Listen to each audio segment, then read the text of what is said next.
I think the government at the highest levels has to clarify, counter these so-called claims, because Pakistan is almost a failed state. They have a former prime minister in jail. The ISI and the deep state and the army control most of the decisions that Pakistan takes. It's a coalition government, a weak government, which has no credibility, because a few hours after the announcement of ceasefire, there was heavy shelling on the borders. So what credibility do they have as a state to ensure in future there will be no violation of ceasefire, or they will not use the funds given by the IMF or other monies that Americans have promised in forms of expanded trade, that money will not be used to fund further terror organizations.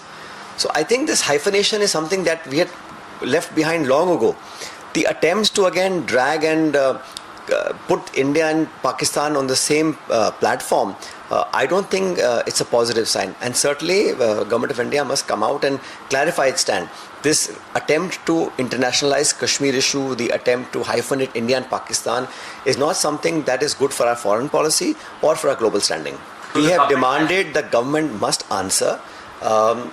We have requested for a special session of Parliament so that all these things can be put on record, and there is no greater platform than the Indian Parliament to unanimously speak out against terrorism, against Pak-sponsored terrorism, and the fact that POK is part of India. We must reinstate that.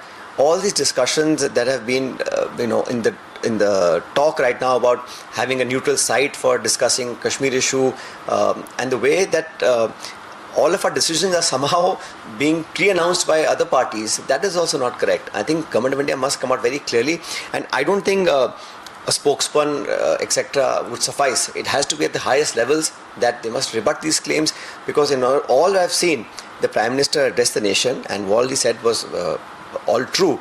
But he didn't once counter the US President. He didn't once say that he's not speaking the truth and that the ceasefire was done on what conditions, because I personally don't feel that the Pakistan state has the credibility